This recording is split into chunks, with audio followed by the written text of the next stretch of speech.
శ్రీ గురుభ్యో నమ.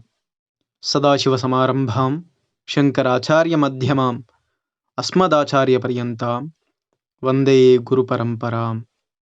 సాక్షాత్ ఆదిశంకరుల అవతారమైన పరమాచార్య స్వామివారు అపారమైన కరుణతో శుకబ్రహ్మ ఋషి వలె మనల్ని అనుగ్రహించడానికి ఈ భూమిపై అవతరించి మన మధ్యే సంచరించి మనల్ని ఉద్ధరించారు. మహాస్వామివారి ప్రధాన ఉద్దేశం వేద సంరక్షణ, వేదోద్ధరణ, వేద పండిత పోషణ. ఈ కార్యంలో అందరూ భాగస్వాములు అవ్వాలని ఎంతో మందిని ప్రోత్సహించారు స్వామివారు. అపారమైన కరుణా స్వరూపులైన పరమాచార్య స్వామివారికి వేద విద్యార్థుల పట్ల మరింత కరుణ. కన్న తల్లిదండ్రులని, తన వారిని వదిలి ఎక్కడో దూరంగా అత్యంత నియమ జీవితాన్ని ఎంతో నిష్ఠతో గడుపుతూ వేదాధ్యయనం చేస్తుంటారు ఆ పిల్లలు.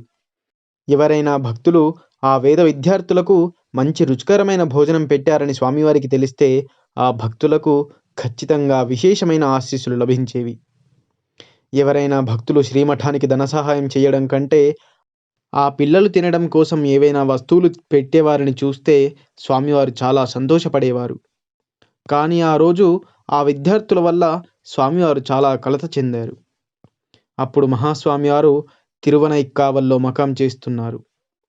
తంజావూరు, తిరుచి మధ్యలో ఉన్న ఒక దేవాలయ కుంభాభిషేకం జరుగుతుండడంతో తిరువనైక్కావల్ వేద పాఠశాల విద్యార్థులని అక్కడ వేదపారాయణం చేయడానికి వెళ్ళమని ఆదేశించారు. ఆ పిల్లలు రోజు మహాస్వామివారి వెంట వెళ్ళేవారు. మాట్లాడుకుంటూ స్వామివారి వెనుకే నడిచి వెళ్ళేవారు.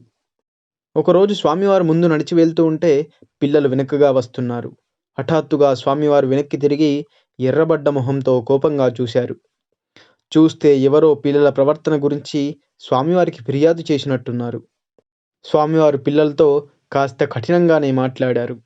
స్వామివారు అలా మాట్లాడడం చూసి భక్తులందరూ ఆశ్చర్యపోయారు. పిల్లలపై స్వామివారు అంత కఠినమైన మాటలు ఎందుకు అంటున్నారో అర్థం కాలేదు భక్తులకి.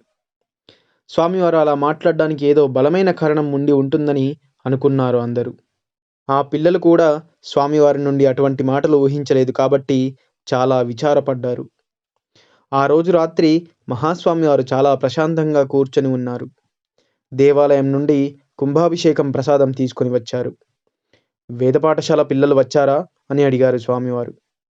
వచ్చారు, కానీ పిల్లలు సంతోషంగా లేరని చెప్పారు. సరిగ్గా భోజనం కూడా చేయలేదని చెప్పారు. వారు ఏం జరిగిందో చెప్పకముందే స్వామివారే పిల్లల గురించి అడిగి తెలుసుకున్నారు. విషయం విన్న వెంటనే పిల్లల్ని తన వద్దకు తీసుకురమ్మన్నారు స్వామి. పిల్లలు అప్పటికే నిద్రపోయారు. అయినా అది స్వామివారి ఆజ్ఞ కావడంతో పిల్లల్ని నిద్రలేపి మరీ తీసుకొని వచ్చారు. తరువాత జరిగిన సంఘటనలు చూసిన అక్కడి వారు అందరూ చలించిపోయారు. ఉదయం తాను చెప్పిన విషయాలను మర్చిపోమ్మని చెప్పారు స్వామివారు. ఉదయం చెప్పిన విషయాలు ఏవీ జరగవని కూడా చెప్పారు. పిల్లలందరినీ జీవితాంతం సుఖ సౌఖ్యాలతో ఆనందంగా జీవించండని ఆశీర్వదించారు స్వామివారు. సాక్షాత్ పరమేశ్వర స్వరూపులైన పరమాచార్య స్వామివారి వద్ద నుండి ఆశీర్వాదం పొందడమే ఆ పిల్లలకు గొప్ప వరం. ఆ పిల్లలందరూ జీవితాంతం ఆనందంగా జీవించారన్నది నిజం.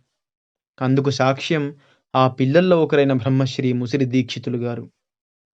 అపార కరుణాసింధుం జ్ఞానదం శాంతరూపిణం శ్రీ చంద్రశేఖర గురుం ప్రణమామి ముదాన్వహం. సర్వం శ్రీ గురు దివ్యచరణారవిందార్పణమస్తు. స్వస్తి.